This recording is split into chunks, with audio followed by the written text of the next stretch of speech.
The sun was sinking low, turning the wide plains of Montana into a sea of copper and fire.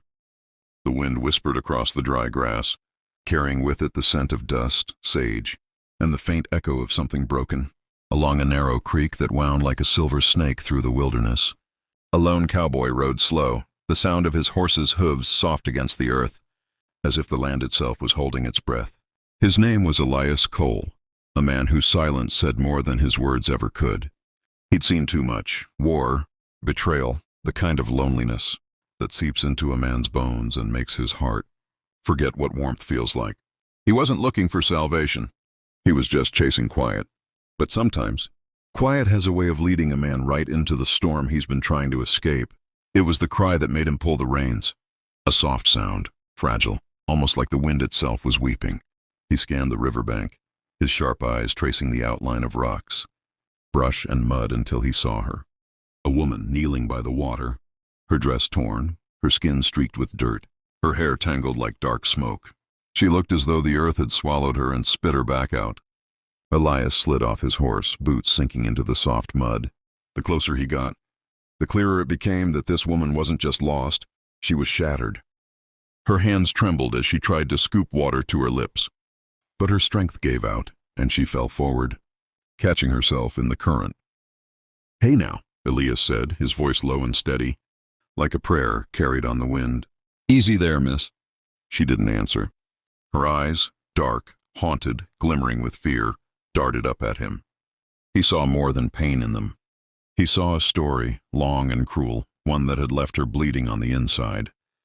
He knelt beside her, his shadow falling over her like a shelter. The woman flinched when his hand reached out, but he didn't touch her right away. He waited, patient as the setting sun, until her breathing slowed just enough for her to feel his presence wasn't a threat. Finally, he brushed the hair from her face, his rough fingers trembling with a tenderness he hadn't felt in years. "Who did this to you?" he asked softly. Her lips parted, but no sound came out. Only tears. They rolled down her cheeks, cutting lines through the dirt. Elias watched as each drop hit the earth. There was something sacred about it, like the land itself was mourning with her. He took off his hat, setting it beside him, then reached for the canteen hanging from his belt. "Drink," he said. She hesitated, then accepted it, her hands shaking so badly that he had to steady them with his own. As she drank, Elias looked out over the horizon. There was no one coming.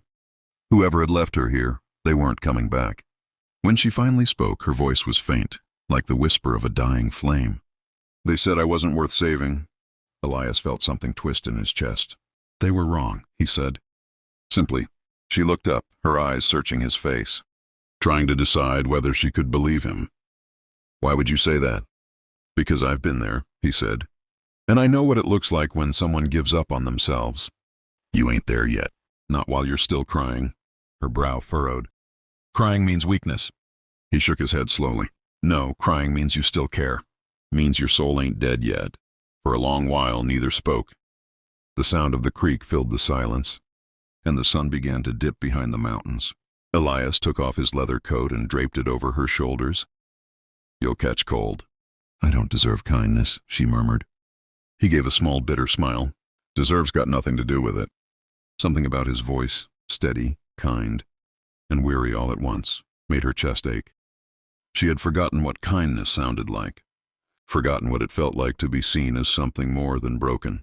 As the wind picked up, she pulled the coat tighter. "What's your name?" she asked quietly. "Elias." "I'm Mara." He nodded, letting the name settle in the air between them. "Mara," he repeated softly, as though memorizing it. "You from around here?" She shook her head. "No, I was traveling with people I thought were friends. They took everything I had, my horse, my pack, left me when I slowed them down." He didn't ask for details. He didn't need them. The way her voice cracked told him enough. "Come on," he said after a moment, standing and offering his hand. "Ain't safe here after dark. I've got a fire not far from here. You can rest." She looked at his hand, calloused, dirty, but steady, and something inside her wanted to believe she could trust it. With hesitation, she reached out and took it. As he helped her to her feet, she stumbled and he caught her, his arm wrapping around her shoulders. For a heartbeat, she froze, then leaned into him just enough to steady herself. They walked in silence toward his camp, The only sounds, the soft crunch of boots and the murmur of the river fading behind them. When they reached the fire, Elias guided her to sit on a blanket and began, warming a pot of beans over the flames. Mara watched him quietly, studying the way he moved. Deliberate, careful, as if every action had purpose. After a long pause, she asked, "Why are you helping me?" Elias stirred the pot. "Because someone once found me when I was cast aside," he said. "And I figure the least I can do is pass that mercy along." She said nothing, but her eyes softened. When the food was ready, he handed her a plate. She ate slowly, as though each bite reminded her what being alive felt like. Elias leaned back against a log, gazing into the fire. The flames reflected in his eyes, turning them into twin embers. "You know," he said quietly, "a man can ride 1,000 miles trying to outrun his ghosts. But sometimes it takes finding someone else's pain to realize how to face his own." Mara looked at him, curious. "What ghost are you running from, Elias?" He gave a faint smile, but it didn't reach his eyes. "The kind that doesn't let you sleep easy. Maybe one day I'll tell you." The night deepened, stars stretching across the sky like spilled diamonds. Mara wrapped the coat tighter, feeling safer than she had in years. When she finally drifted off, Elias sat watch beside the fire, hat pulled low, one hand resting on his revolver, not because he didn't trust her, but because the world had a way of sneaking up when a man let his guard down. He glanced at her sleeping form, the faint shimmer of tears still glistening on her cheeks. And in that moment, something unspoken passed through him. Not pity, but something gentler, a promise forming quietly in the dust and smoke. The kind of promise that changes a man, he whispered to the night, his voice nearly lost to the wind. "Every tear she shed, worth a lifetime of my love, if it means she don't have to cry alone again." And as the flames flickered low, the camera of fate pulled back, two souls by a river of dust and sorrow. Their paths forever changed by a moment of grace neither had been looking for. If this story touched your heart, remember, kindness can save more than one life at a time. Subscribe to the channel for the next chapter of this journey, where love, redemption, and fate ride together beneath the wide western sky. Morning broke like a whisper over the plains, painting the sky in strokes of gold and rose. The campfire had burned down to embers, and the air was crisp, carrying the scent of wet earth from the river below. Elias stirred first, his instincts honed sharp from years of waking before dawn. He looked over and found Mara still asleep, wrapped in his old coat, her breathing soft and steady, for the first time since he'd found her. There was peace in her face, fragile but real. He stood and walked to the river, kneeling to splash cold water on his face. The reflection that stared back at him was one he barely recognized anymore, a man weathered by time, scarred by choices, haunted by memories he couldn't bury. Yet beneath all that, there was something new, something gentle, something that had begun when he'd found her. Behind him, Mara stirred. Her voice, still rough from the night before, drifted across the clearing. "You always wake up this early?" Elias smiled faintly. "Old habits. The world's quieter before the sun remembers it's supposed to burn." She pulled the coat tighter, glancing around the wide horizon. "It's beautiful here," she murmured. "Almost makes me forget what happened." Elias didn't answer right away. He threw a small branch into the ashes of the fire, watching it catch. "Forgetting ain't always the point, Mara. Sometimes it's about learning to live with the remembering." Her eyes softened, the words cutting deeper than he intended. She looked down at her hands, still stained with dried dirt and pain. "You make it sound easy." "It ain't," he said. "But it's possible." They packed up camp and rode out slowly, Elias's horse carrying them both. The land stretched endless before them, wild, untamed, and breathtaking. Every mile they covered, Mara sat a little taller. Every breath of wind through, her hair felt like another piece of her soul finding its way home. By noon they reached a small trading post at the edge of the valley, little more than a few weathered buildings and a corral. Elias stopped, dismounted, and helped Mara down. Her legs were still weak, but her spirit had begun to kindle again. Inside, they traded for supplies, jerky, coffee, a new canteen. The shopkeeper eyed Mara suspiciously, noting her torn dress and bruised arms. Elias caught the look and straightened, his voice calm but edged. "You got a problem, friend?" The man shook his head quickly and busied himself with the goods. Mara glanced at Elias, a faint smile tugging her lips. "You didn't have to do that." "Yes, I did," he said simply. "You deserve respect." They left the trading post, and for a while the world seemed quiet. But fate has a cruel way of reminding people that peace is never free. By evening, dark clouds began to gather, heavy and mean, rolling across the horizon like a promise of trouble. The wind picked up and Elias's instincts stirred. "Storm's coming," he muttered. "We'll find shelter." They rode toward a rocky ridge, where a small abandoned cabin sat tucked between the cliffs. As the first drops of rain began to fall, they ducked inside just as thunder cracked overhead. The cabin was small but dry. A few broken chairs, a stone hearth, and a pile of old blankets were all that remained of whoever once called it home. Elias lit a fire, its light casting flickering shadows on the wooden walls. Mara sat near it, holding her hands out toward the warmth. After a long silence, she spoke. "Elias, when you said someone once found you when you were cast aside, what did you mean?" He stared into the flames for a long time before answering. "Her name was Clara," he said softly. "My wife?" Mara blinked, surprised. "What happened to her?" He took a deep breath, his jaw tightening. "She died. Bandits came through our ranch years back. I tried to fight them off. Didn't get there in time." His voice cracked slightly. "The memory raw as an open wound. After that I left. Couldn't stay where the ghosts were louder than the wind." Mara's heart ached for him.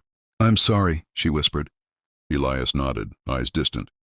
"Clara used to say something I didn't understand till now. She said, 'Love don't die with the people who leave. It lives on in what you do next.' Took me a long time to figure out what she meant." He looked at Mara then, his gaze steady and kind.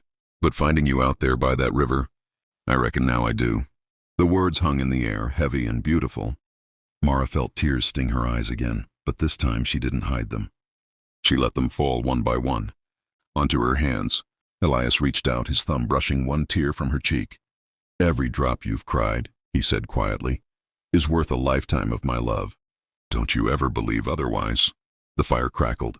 Outside, the storm raged, but inside that small cabin, something sacred took root, something neither of them had expected to find again. Hours passed.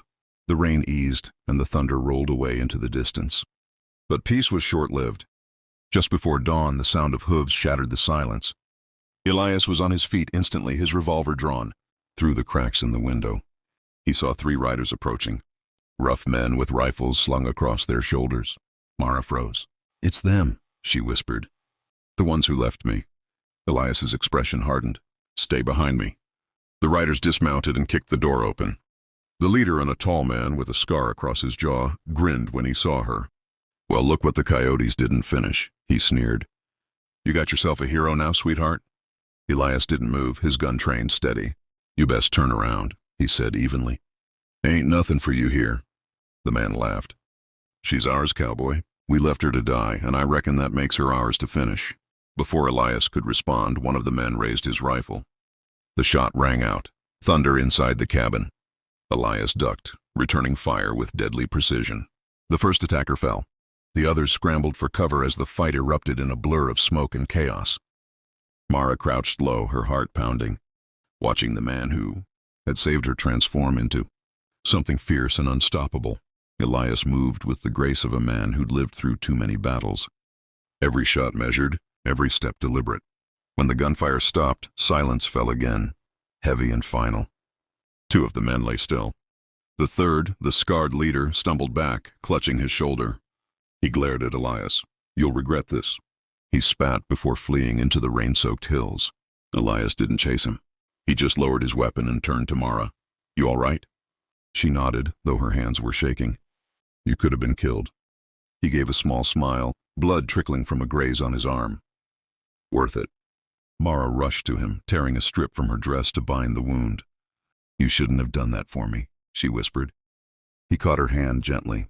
"Mara, sometimes a man don't get to choose what he'd die for, but if I can choose what I live for, it's you." Her breath caught.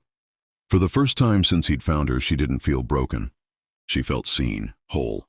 When the sun rose over the mountains, its light poured into the cabin like a blessing. The storm had passed.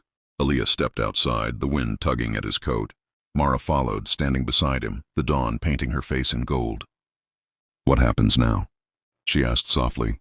He looked out at the horizon, endless, wild, and free. "We ride," he said, "wherever the trail takes us together."